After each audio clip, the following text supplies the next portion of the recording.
Well, hello, Esteban Reynoso. What's up, guys? Making a little appearance. Yeah, this is going to make sense in a moment. Our next guest is an astrophysicist, author, planetarium director, and so much more. Yes, you may have heard of him. I call him the rock star of science. His name, Neil deGrasse Tyson. He's on the Zoom building. Good morning, sir. Good morning. Good morning. Thanks for having me. I call you a rock star because when your name came up in the building yesterday, we have a meeting after the show, everybody swooned. Male, female, geek, non-geek, everyone swooned. Esteban came in, he threw elbows so that he could be involved in the interview. We're so grateful for your time this morning, Neil. If I make the obvious point that when you speak of movie stars and things, the word star comes from the literal stars in the sky. See? That's the original reference of that. Yeah. So thank you for those accolades. I mean, I might just try to bring the universe down to earth for whoever will listen. And we were just talking about that because you make things that are so big in thought, very digestible, bite-sized, you make them make sense. Why is it that you've got that kind of charm and swagger, but not everybody does? I don't know, because first, I think the universe is hilarious, and I find that if people smile while they're learning, they come back for more. Mm-hmm. And so, it's completely hilarious what happens to you as you fall into a black hole. Yes, you'll die, but the description of it is hilarious. You get stretched, and we have a word for that. It's called spaghettified. That's crazy. Well, now you're just making us hungry, Neil. Right.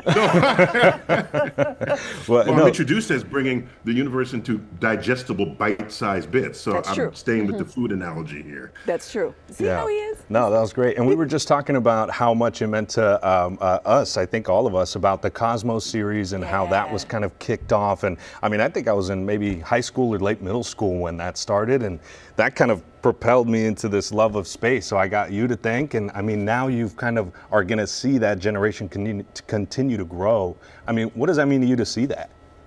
Yeah, I mean, so that's a passing of a torch. I mean, I was privileged and honored to host Cosmos at all. And that was, of course, originally hosted by Carl Sagan. Yeah. I knew him, but not well. We had a few encounters. But when his widow said, we have to resurrect Cosmos, and they considered me as that host, that was a passing of the torch. So when I think of this, I say to myself, who is the next generation? Mm-hmm. Because there's a lot of torches that needed to be passed. And it's not just to who can learn about the universe, but learn what role science plays in our daily lives. Yeah. Because if you start taking that for granted, then the informed society unravels. Yeah. Because science is what built what we think of as civilization.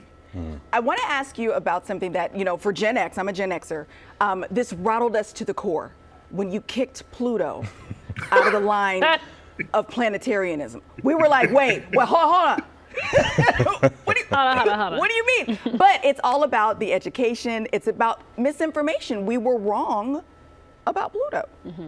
Well, so I don't want to call it misinformation because misinformation almost comes with some intent, right? Let me deceive you into thinking this when you should be thinking that. Yes. Pluto had it coming, first of all, so get over it, okay?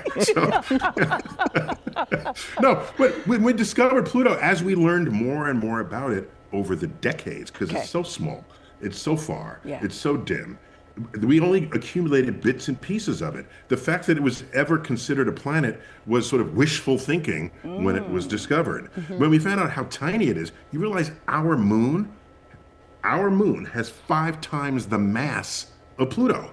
Wow. So Pluto really never belonged in that category to begin with. Okay. Science learns on the frontier, and we adjust our knowledge and understanding according to the new data. That's something that most walks of life do not do. They stick into it. I'm with it even if there's evidence against it. As a scientist, we follow the evidence. Yeah. Neil, Courtney and Esteban, they could ask you the heavy-hitting questions. I'm going to go a little lighter. Back in 2000, People magazine named you the sexiest astrophysicist alive. Are you embarrassed? Yeah. Okay, just to be clear, that was 45 pounds ago. Neil, you I was still gonna say, got I it. think you can still hold the Still torch. got it, sir. Absolutely. Absolutely. Hey, just you move can. faster and you'll Yeah. be I know, lighter, right? and it's okay. You know? That's how you do that, Esteban. Okay. I love this. Yeah. Unfortunately, all the tickets are sold out because, again, you are the rock star of science for your presentation at Hard Rock on February 20th here in the Sacramento area. But if you fashion yourself an astrophysicist, like in training, just keep watching Cosmos with Neil deGrasse Tyson, and it's like he's right there in your living room. Yeah, I also have a podcast trying to bring the universe down. It's called Star Talk. Yeah. But by the way, I didn't know it was sold out. So I'm sad for anyone who might have wanted to come, because that topic that evening is called Cosmic Collisions, which is everything that goes bump in the night. So the galaxies that collide, and stars that collide, and asteroids that collide, and atoms that collide, and so it's a celebration of everything that high energy phenomena in the universe.